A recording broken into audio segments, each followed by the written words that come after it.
ada luka yang disebabkan kata-kata yang belum dirilis total. Sehingga ini yang masih nutupin rezeki masuk. Gitu loh. Dan tidak hanya sampai diselesai memaafkan. Harus sampai mengampuni, harus...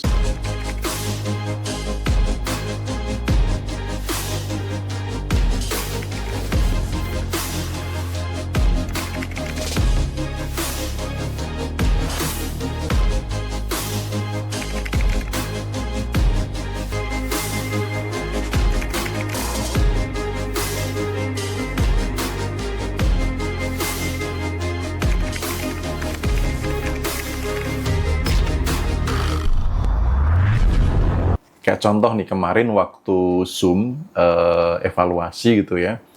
Nah, dia merasa sudah bersyukur, merasa sudah dekat dengannya, merasa sudah tidak ada dendam, kebencian, dan lain sebagainya. Merasa.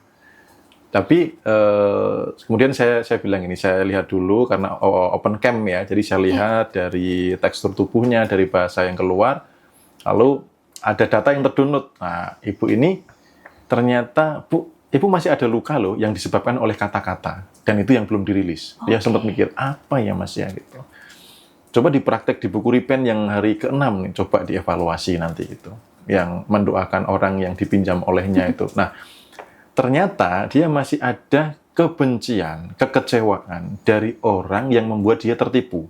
Jadi dia tertipu robot trading, dia sudah memaafkan perusahaannya dan lain sebagainya. Tapi dia belum memaafkan orang yang membuat dia percaya. Yang membuat dia percaya ini kan dengan lisan kan. Betul. Nah, jadi ibu ada luka yang disebabkan kata-kata yang belum dirilis total. Sehingga ini yang masih nutupin rezeki masuk. Gitu loh. Dan tidak hanya sampai diselesai memaafkan.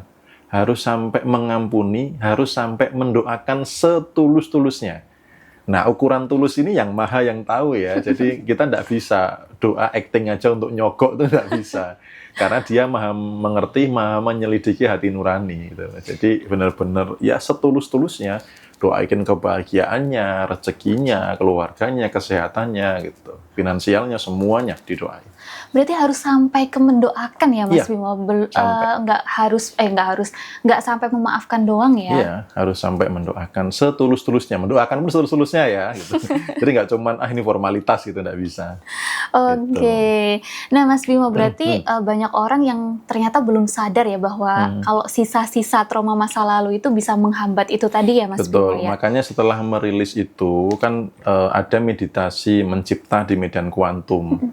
Nah, kadang orang tuh tajam di perhatian ke masa lalu. Betul. Dilukai, ditipu, dan seterusnya. Begitu ke depan, nggak tajam. Pengen apa, nggak tajam.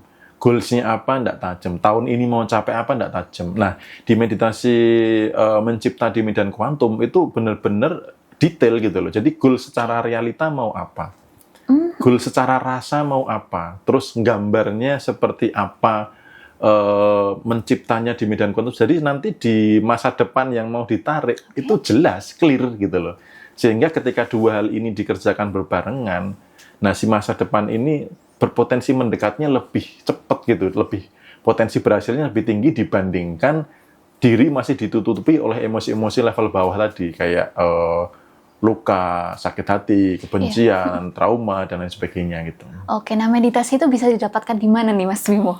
Kalau meditasi mencipta medan kuantum itu di kelas offline sih gitu. Oke, nah belajar menarik uang dengan energi, itu boleh di-spill sedikit Mas Bimo? Ini teman-teman mungkin penasaran juga nih, menarik uang dengan energi itu gimana sih? Atau mungkin ada baru pertama kali dengar? Ya, menarik uangnya itu salah satunya dengan meditasi mencipta itu. Ketika detail itu otomatis ya, karena kan pasti goalsnya kan ada finansial juga. Nah, yang pertama itu. Yang kedua adalah bagaimana ngobrol dengan uang. Bagaimana memperlakukan uang. Ini juga mempengaruhi, karena everything is energy. Uang itu juga energi. Nah, kalau energinya tidak selaras dengan uang gitu ya, vibrasinya tidak selaras, maka mungkin orang sudah berusaha untuk ngobrol dengan uang, berusaha mungkin uang ganjil, uang genap, atau uang bibit, tapi kok enggak berhasil-berhasil, karena lagi-lagi energinya, frekuensinya belum sama gitu loh. Sehingga apa? Nggak ketemu, nggak saling ketemu antara orang dengan uang ini gitu. Maka menarik itu artinya apa? Membuat ini sama, frekuensinya sama, maka dia ketarik. Karena salah satu hukum energi adalah sesuatu yang sefrekuensi akan dipertemukan. Yang tidak sefrekuensi akan dipisahkan. Nah, kalau frekuensinya masih di kekurangan, energinya belum tepat, mau narik uang yang di frekuensi kelimpahan, nggak ketemu gitu loh.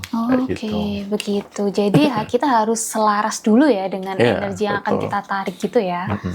Oke. Nah, teman-teman mungkin ada yang mau ditanyakan seputar energi atau mungkin ada pertanyaan lainnya, nanti akan kita bacakan di pertengahan podcast ini. Nah, Mas Bimo, selain dari menarik uang dengan energi, itu akan diajarin apa, Mas Bimo? Para peserta ini yang paling mungkin para peserta ini banyak banget yang excited di bagian itu.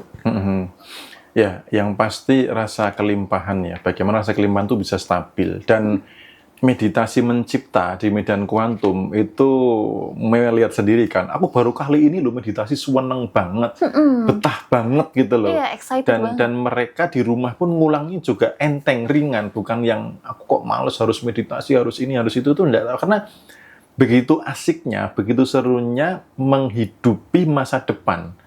Mengimani masa depan atau mengalami masa depan seolah-olah sudah terjadi sekarang. Dan itu dampaknya itu cepat gitu loh. Ada yang baru 3 hari sudah ada sinyal dari semesta, ini loh dikasih jalan gitu loh. Ya walaupun secara goalsnya belum, tapi tanda jalannya itu sudah ada. Gitu, karena ini kan baru 2 batch yang jalan kan gitu. Nah jadi saya pun masih ngamatin apa yang mereka perlukan dan lain sebagainya. Termasuk nanti evaluasinya adalah saya mau bikinkan rekaman meditasinya. Karena mereka kesulitan mengingat tadi meditasinya apa ya. Ini yang untuk kelas offline ya, bukan yang meditasi umum ya. Untuk kelas offline nanti akan saya berikan rekaman alur meditasinya, sehingga teman-teman tinggal duduk diem aja seolah-olah lagi bareng-bareng di kelas gitu sama saya gitu. Jadi langsung mengulang-ulang itu di rumah nggak perlu, karena kadang daya tangkap orang kan beda-beda. Betul. Jadi sambil jalan sambil saya evaluasi, oh ternyata miss-nya di sini, ternyata ada kurangnya. Contoh misalkan di meditasi itu kan ada yang mempercayakan penciptaan ini kepadanya. Betul. Nah ini nggak boleh miss gitu loh, karena kalau nggak jadinya ego, merasa kayak aku nih bisa loh tanpanya. Padahal energi kita nih nggak akan jauh lebih besar daripada energi yang tak terbatas yang dimiliki olehnya gitu loh. Nah maka ada bagian yang mungkin bisa miss itu di mempercayakan penciptaan ini kepadanya. Misalnya itu kan sepele. Nah jadi nanti saya buatkan panduan rekamannya supaya teman-teman bisa mudah mengulang di rumah dan mempercepat untuk si pengalaman ini menemukan. Karena teknik meditasi mencipta di medan kuantum itu membuat kita itu effortnya tidak seberapa, tapi impact-nya besar. Gitu. Effortless big impact. Jadi mengupayakannya itu nggak terlalu, tapi pengalaman yang mendatangi. Karena frekuensinya sudah tepat, kemudian prosesnya sudah benar, lalu yang nutupin, emosi-emosi level bawah yang nutupin, itu udah diberesin. Jadi masuknya tuh bisa gitu. I see. Kayak gitu. Nah berarti setelah kelas offline ini para peserta akan tetap diawasi ya Mas Bimo, dibimbing ya agar bisa mempertahankan rasa-rasa itu. Evaluasi, tetap iseng-iseng saya tanyain, ayo malam ini siapa yang meditasi? Nah biasanya gitu. Terus nanti kalau ada update materi, saya juga berikan. Termasuk nanti ada plan untuk bagaimana sih mempertajam intuisi. Karena intuisi ini berharga banget gitu. Jadi nanti supaya teman-teman setelah melakukan merilis emosi level bawah, lalu kemudian meditasi mencipta di medan kuantum, kalau ada petunjuk dari intuisi itu nggak miss gitu loh. Kadang itu sudah begitu ada petunjuk, mereka nggak jalan karena dibatasi pikiran logik. Karena intuisinya nggak tajam gitu. Nah maka baru tadi pagi sih saya ketika lagi merefleksi apa ya gitu. Teman-teman ternyata butuh intuisinya makin tajam. Nah maka nanti di batch 3 ini ada bonus materi terkait dengan bagaimana mempertajam intuisi gitu. I see. Nah Mas Bimo, peserta ini harus punya latar belakang spiritual tertentu dulu nggak sih baru bisa ikut, seperti mungkin meditasi, sudah tahu ilmu-ilmunya itu, atau orang awam pun bisa ikut Mas? Semuanya sih, asal sudah mengerti bahasa. Secara usia kadang ada yang nanya juga, Mas anak saya remaja gimana? Asal sudah mengerti bahasa, memahami bahasa, komunikasi sudah oke. Jadi latar belakang justru yang perlu tuh malah yang latar belakangnya masih belum paham sekali, nggak sadar hidup yang terombang-ambing, belum bangkit secara spiritual. Karena kebangkitan spiritual itu kan ada yang, itu kan momentum ya. Momentum itu artinya terciptanya tuh macam-macam. Ada yang harus diberikan masalah yang menghimpit sampai nyerah gitu loh. Akhirnya baru menyadari apa sebenarnya hidup. Ada yang karena pembelajaran akhirnya tahu, oh ini sebenarnya makna kehidupan. Nah, tinggal mau pilih aja gitu. Nunggu sadarnya kapan bahwa ini kayaknya ini bukan hidupku deh gitu. Kayaknya hidup bukan seperti ini deh gitu. Nah, kalau sudah ada kegelisahan itu sudah waktunya tuh untuk bangkit secara spiritual gitu. I see. Nah, ngomong-ngomong soal kelas Repent nih, apa Mas Bimo bedanya dengan mungkin brand lama Happy Hockey ini, kelasnya bedanya apa, Mas? Oke, di Happy Hockey itu di brand lama fokusnya masih kepada yang kelihatan, masih kepada sebatas vibrasi saja. Nah, kalau di Repent ini energi, frekuensi, dan vibrasi termasuk kebangkitan spiritual yang lebih dalam. Gitu, supaya teman-teman itu stabil, konsisten. Kalau dulu itu kan ibaratnya masalah apa, penyelesaiannya ini. Masalah apa, penyelesaiannya ini. Lalu pemberesan luka batin dengan metode hipnoterapi itu kan butuh effort ya.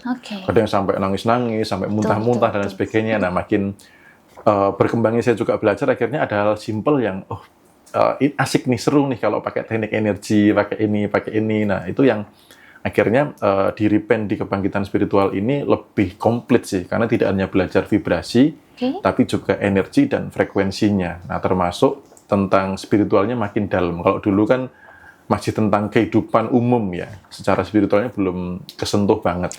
Nah, kalau yang di sini udah jauh lebih dalam lagi yang Repent. Oke.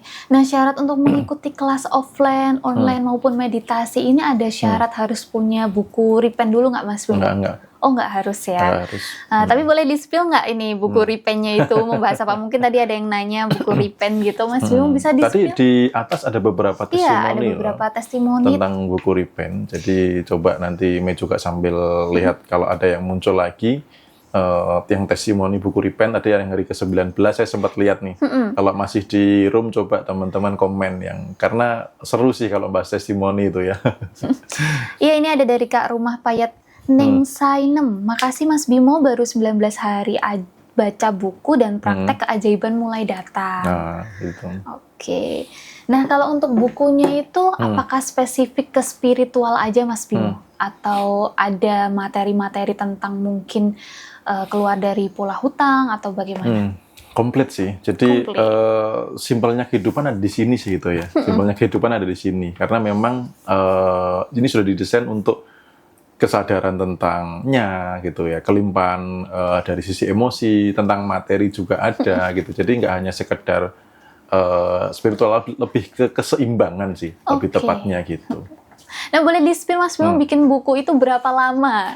Kadang kita baca buku itu aja sehari gitu kan, prakteknya oke lah 21 hari. Mas Bimo bikinnya berapa lama Mas Bimo? Buku ini ada sejarah yang ajaib juga, sejarah yang luar biasa, karena saya sempat dalam tanda kutip dibuat untuk nggak selesai-selesai. Oh, gitu. Jadi waktu itu kan saya sempat menghentikan kelas brand lama.